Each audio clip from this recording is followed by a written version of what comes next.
പറയുമ്പോൾ ഇതൊരു real story സിനിമയാണ്. ഇൻസിഡൻറ്റിനെ ബേസ് ചെയ്ത് വളരെ ഭംഗിയായി ചിത്രീകരിച്ചിരിക്കുന്ന, വളരെ ബ്രില്യൻ്റായി ഷൂട്ട് ചെയ്തിരിക്കുന്ന ഒരു മികച്ച ചിത്രം എന്ന് പറയാൻ പറ്റും.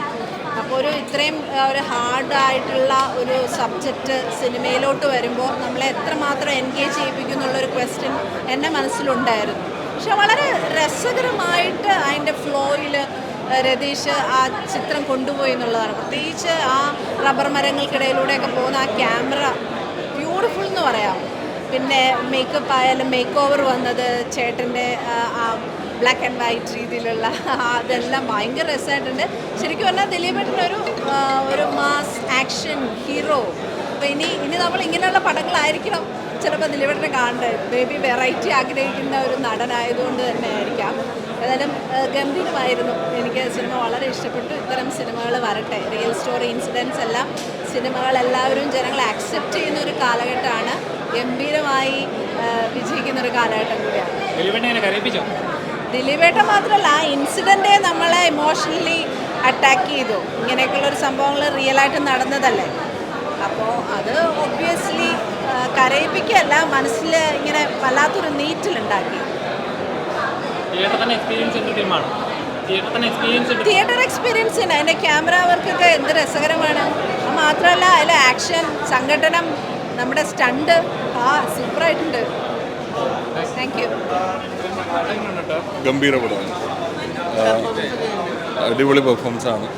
ദിലീപ് എല്ലാവരും ഗംഭീര പടമാണ്. ഒട്ടും ലാഗടിപ്പിക്കാണ്ട് നല്ലപോലെ കണ്ടിരിക്കാൻ പറ്റും. റിയലിസ്റ്റിക് ആണ്. പക്ഷെ എല്ലാം ഉണ്ട്. ആക്ഷൻ, സെൻറ്റിമെൻറ്റ്സ് എല്ലാം ഉണ്ട്, പ്രണയം എല്ലാം ഉണ്ട്. അടിപൊളി പടം. നമ്മൾ ഒന്നും പറയാനില്ല. ശരിക്കും സങ്കടം വരുന്ന കാഴ്ചകളാണ്. നല്ല ഫീലാണ്. ഒരു രക്ഷയില്ല. എന്നെ കൊണ്ട് ആരും പറഞ്ഞു പറയിപ്പിക്കുന്നതല്ല. എൻ്റെ ഉള്ളിൽ തട്ടി ഫീലാണ് ആ ഫിലിം കാണുന്നത്. നമ്മുടെ പഴയ ദിലീപ് തിരിച്ചു വരുന്നു. കറക്റ്റ്. പറയില്ല, അടിപൊളി പടം. നല്ല നീറ്റായിട്ട് എടുത്ത് വെച്ചിട്ടുണ്ട്. നല്ല മാസാണ്. സെൻറ്റി എല്ലാം അടിപൊളി. ദിലീപ് മാക്സിമം പെർഫോമൻസ് കൊടുത്തിട്ടുണ്ട്. റിയലിസ്റ്റിക് ആണെങ്കിൽ ഒരു സിനിമയുടേതായിട്ടുള്ള ടച്ചിൽ നല്ല മാസും എല്ലാം കൊടുത്തിട്ടാണ് എടുത്തിരിക്കുന്നത്. റിയലിസ്റ്റിക് അത് പറഞ്ഞു പോകുന്നുണ്ട് നല്ല രീതിയിൽ. പോലീസ് ഓഫീസറായിട്ടുള്ള ലേഡി മാത്രം വേറൊരു കാസ്റ്റ് ആവാനും തോന്നി. ചെറിയ കല്ലുകടിയായിട്ട് തോന്നി. ദിലീപ് മാക്സിമം പെർഫോമൻസ് കൊടുത്തിട്ടുണ്ട്. ഇതിനപ്പുറം ദിലീപിനൊന്നും ചെയ്യാനില്ല ഈ പടത്തിൽ. നല്ല രീതിയിൽ മാസ് കൊടുത്തിട്ടുണ്ട്. ഒരു ഫ്ലാഷ് ബാക്ക് വരുമ്പോൾ ഒരു സ്ലോനെസ്സും സെൻറ്റിയും എല്ലാം കൂടെ ചേർന്ന് വരുന്നുണ്ട്.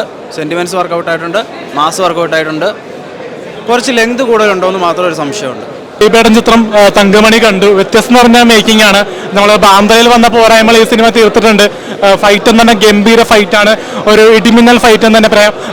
നമുക്ക് മമ്മൂക്കയ്ക്കും ലാലേട്ടനും മാത്രമേ രോമാഞ്ചം വരുന്നു പറയും എക്സ്പീരിയൻസ് പഠിച്ചത്. ദിലീപിൻ്റെ ഒരു രോമാഞ്ചം എൻ്റർടൈൻമെൻ്റ് ആണ്. ഒരു തീപ്പൊരി ആക്ഷൻ എൻ്റർടൈൻമെൻറ്റ് പാക്കേജ് ആണ്. ക്രൈം എന്ന് പറഞ്ഞാൽ ഭയങ്കര വ്യത്യസ്തം എന്ന് പറഞ്ഞാൽ പേടിപ്പെടുത്തുന്ന തരത്തിലുള്ള ക്രൈമാണ് സിനിമ ഒരുക്കിയിരിക്കുന്നത്. അപ്പോൾ ഫസ്റ്റ് ഫാസ്റ്റായിട്ട് തിയേറ്ററിക്കൽ വന്ന് കാണേണ്ട ഒരു ദിലീപേട്ടൻ്റെ സിനിമയാണ്. ഇതിൽ മനോജ് കെ ജയനുണ്ട്, അസീസ് നെടുമങ്ങാടുണ്ട്, നീത്ത പിള്ള, എൻ്റെ കൂട്ടുകാരിയായ അഞ്ജന മോഹനൊക്കെ ഉണ്ട്. അപ്പോൾ അഞ്ജന മോഹൻ ആറാടിയിട്ടുണ്ട്. പിന്നെ ദിലീപേട്ടനും പൊളിച്ചെടുക്കിയിട്ടുണ്ട്. റേറ്റിംഗ് ഒരു 5/3. പച്ച മലയാളത്തിൽ പറയുകയാണെങ്കിൽ നല്ല ഒരു നാടൻ സദ്യയിലിടയ്ക്ക് നല്ല സ്പൈസി ആയിട്ടുള്ള കുറച്ച് ചിക്കൻ, ബീഫ് അങ്ങനെയുള്ള സാധനങ്ങളാണ് ഉള്ളത്. പിന്നെ നല്ല സ്റ്റണ്ട് അടിപൊളി. പിന്നെ ക്യാമറ, ഡയറക്ഷൻ എല്ലാം അടിപൊളിയായിട്ടുണ്ട്. അടിപൊളി സിനിമ. എല്ലാവരും ഫാമിലിയായിട്ട് തിയേറ്ററിൽ തന്നെ പോയി കാണേണ്ട ഒരു സിനിമ തന്നെയാണ്. ലാസ്റ്റ് ക്ലൈമാക്സ് തീർന്നു കഴിഞ്ഞപ്പോൾ എനിക്ക് സിനിമ തീർന്നു കഴിഞ്ഞപ്പോൾ ഒരു സങ്കടം ഫീൽ ചെയ്ത്. സിനിമ കണ്ടുകൊണ്ടിരുന്നപ്പോൾ പലയിടത്തും നമുക്ക് ആ സങ്കടമുണ്ട്, ആ രീതിയിലാണ്. പക്ഷേ സിനിമ തീർന്നു കഴിഞ്ഞിട്ട് നമുക്കൊരു സങ്കടം, നമുക്കൊരു വേദന ഇവിടെ നിൽക്കും. അതാണ് തങ്കമണി. അതാണ് സീരിയസ്. കാരണം വെച്ചാൽ നമുക്കറിയില്ലല്ലോ ഈ ഇങ്ങനെ ഒരു തങ്കമണി എന്ന് പറയുന്ന സ്ഥലം ഉണ്ടായിരുന്നു.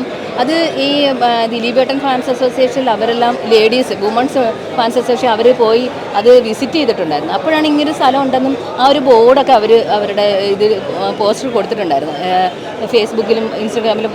അന്നേരമാണ് അങ്ങനെ ഒരു സ്ഥലം ഉണ്ടെന്നും അപ്പോൾ ഈ സിനിമ എന്തായാലും കണ്ടിരിക്കണമെന്ന് തോന്നിയത്. അതുകൊണ്ട് അടിപൊളി. തീർച്ചയായിട്ടും തങ്കമണി എന്ന ചിത്രം വളരെ നൊമ്പരുണർത്തുന്ന ഒരുപാട് കാര്യങ്ങളാണ് നമ്മൾക്ക് കാണാൻ സാധിച്ചത്.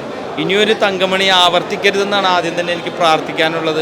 പിന്നെ ഇതൊരു സിനിമയായി വന്നപ്പോൾ തീർച്ചയായിട്ടും ദിലീപ് എന്ന നടൻ്റെ അതിശക്തമായിട്ടുള്ള ഒരു റോളാണ്. അദ്ദേഹം വളരെ മികച്ച രീതിയിൽ അദ്ദേഹം ജീവിക്കുകയായിരുന്നു എന്ന് തന്നെ പറയാം. പിന്നെ അതേപോലെ തന്നെ അദ്ദേഹത്തിന് സപ്പോർട്ടിംഗ് ആയിട്ട് ഒരുപാട് ആർട്ടിസ്റ്റുകളുണ്ട്. അവരെല്ലാവരും അവരുടെ റോളുകൾ ഭംഗിയാക്കിയിട്ടുണ്ട്. പിന്നെ ഇത് ഈ ഒരു ചിത്രത്തിൻ്റെ ഭാഗമാകാൻ എനിക്കും ദൈവത്തിൻ്റെ അനുഗ്രഹം കൊണ്ട് സാധിച്ചു. അതിന് ഡയറക്ടറോടും എല്ലാവരോടും ഞാൻ എൻ്റെ നന്ദി അറിയിക്കുന്നു. തീർച്ചയായിട്ടും വളരെ ടച്ചിങ് ആയിട്ടുള്ള ഒരു സ്റ്റോറിയാണ്.